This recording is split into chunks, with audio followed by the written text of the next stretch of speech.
Hello, everyone. So when I got this invitation to present for this forum, it was a big question for me how to narrow down the scope of one of my presentations to 15 minutes and still be able to communicate a global message for the world. So I decided just to focus on the global challenges that came our way in the 21st century, like climate change. Fighting the fires has become an extremely dangerous business, yet it's important on a daily basis. Food security, cyber security, we all went through the pandemic, and these type of challenges were not there like 50 years ago when we were living still even the late years of the 20th century. An accident that you see here happens just because we live in this highly connected world where a driver manages to talk, communicate, and at the same time end up with a crash, killing himself. So these type of challenges were coined like cyber physical systems challenges by Helen Gill at National Science Foundation in 2006, when it was seriously acknowledged that the interaction between the cyber and physical worlds can be catastrophic, despite the fact that all your components will be correctly designed, yet their interaction may not be safe. These challenges are referred to as cyber physical systems challenges. To look into the potential solutions for these systems, it's important to understand that these challenges, despite being local, quite often will have global impact. If the driver in a car ended up just by killing himself, you can view it as a local event. We cannot say the same about the pandemic, that none of the countries was able to contain the virus despite the huge investments. Although the Texas power grid failure in 2021 was a localized event, it had a far-reaching effects on global energy markets. The Colonial Pipeline ransomware cyber attack affected global fuel supplies and highlighted how vulnerable interconnected systems are to cyber threats. And it has been already well understood that the local solutions can be only of limited impact and temporary. There were quite efficient solutions figured out, for example, in the case of pandemic, if we remember the example of New Zealand and some isolated countries, yet eventually it spread all over around the world. These effective solutions had very temporary effect when the key challenge had a global nature in its essence. And the same is true regarding the farmland management, food security. We just can't solve these problems locally and fight the global hunger. So we're living currently the fifth industrial revolution, and if we look through the pace of evolution, we'll see that just the time pace accelerated so much that we need to solve every day new, more challenging problems that were not familiar to us maybe 10 years ago.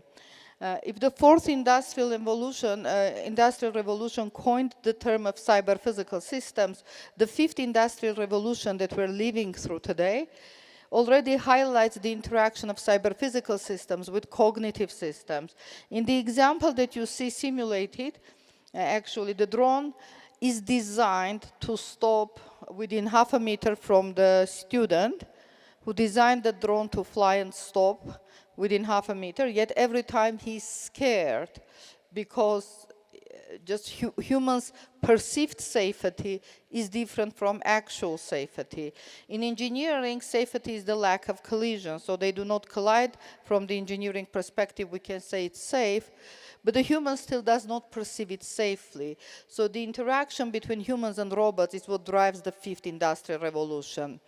What becomes critically important in this fast pace of time, to look outside the box, to think outside the box, and to replace some of the traditional methods which have slow pace of development. Like when we are looking continuously for mathematical rigor, quite often we have to give it up and look for quick experimental validation to be able to address the challenges.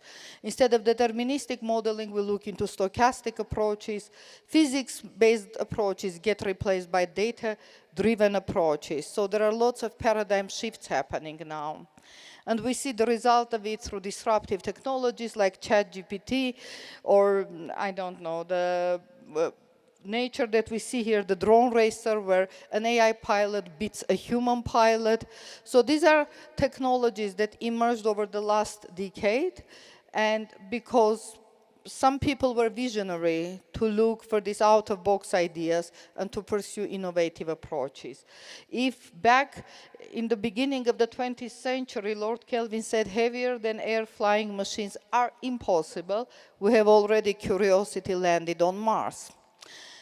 Living in this reality, it's important to understand that lots of technologies get convergence, right? So we have capabilities, adaptability, scalability, resilience, safety, security as the drivers for us to develop the technologies. We have different industries: agriculture, energy, healthcare, manufacturing, transportation, robotics. All of them address the same type of challenges. So it becomes important to have data sharing, collaborative tests, distributed solutions, unified standards, educational exchange, humanitarian aids, because if you do not interact, you will just fail to address the challenge on time. So working in autonomous systems, I can talk from the perspective of what the science of autonomy can offer to these different industries. For example, looking just into agriculture, and I pick agriculture because it so happened that I started a startup company in Telinair to develop data drones, and we ended up getting investments from agriculture, so we became quite knowledgeable here.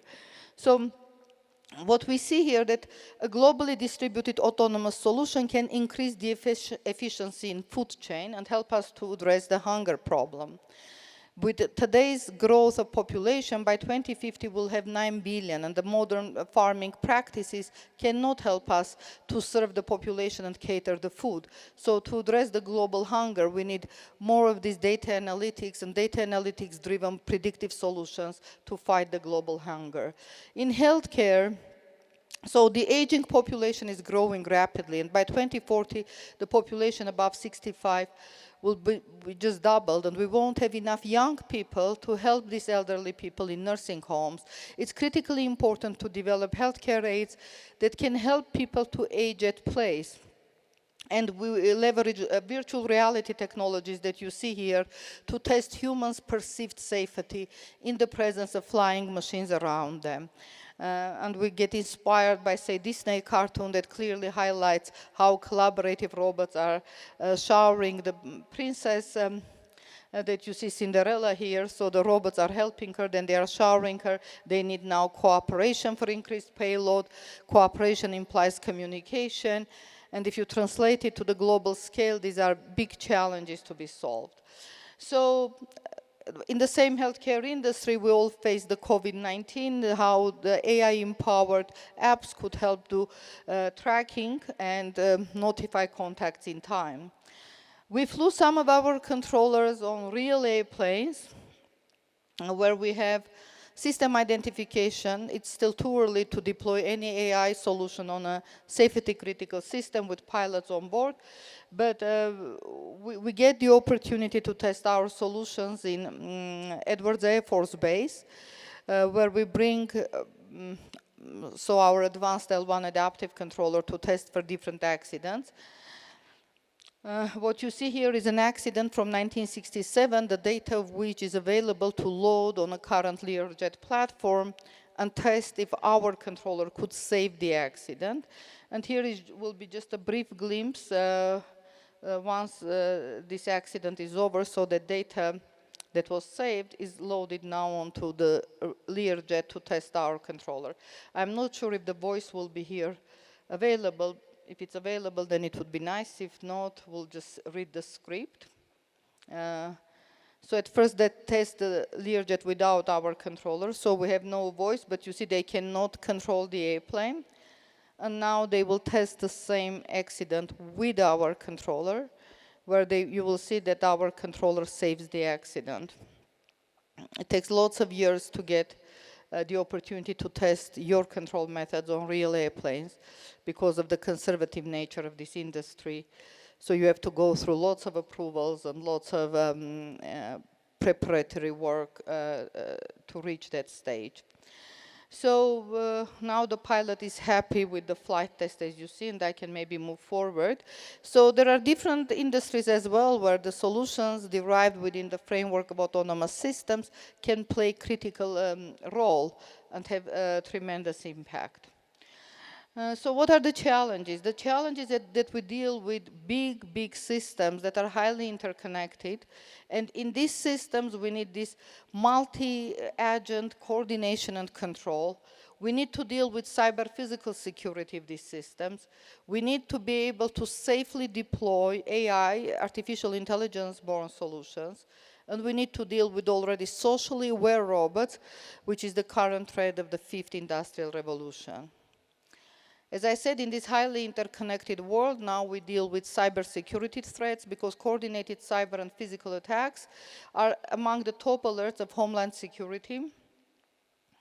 And they require a holistic approach with architectures that would be capable of dealing with both types of failures simultaneously and specify the reduced safety envelope within which the system can operate and be functional and serve the purpose. So bridging the gap between the control systems and software verification is essential for improving the security and reliability of all these advanced technologies. With that, I want just to conclude and summarize this brief talk, so that addressing the challenges like climate change, healthcare, security require really global efforts. You cannot confine it to geographic boundaries. And international partnerships are really essential to drive innovation for sustainable and equitable future. So the science of autonomy, in which I am working for the past 25 years, can play here a critical role. And with that, I would say that today we have so many big challenges to solve that there is no time really for wars or political conflicts. We need to work as a team on these big challenges to save the life of everyone on our planet Earth. With that, I'm done. Thank you for your attention.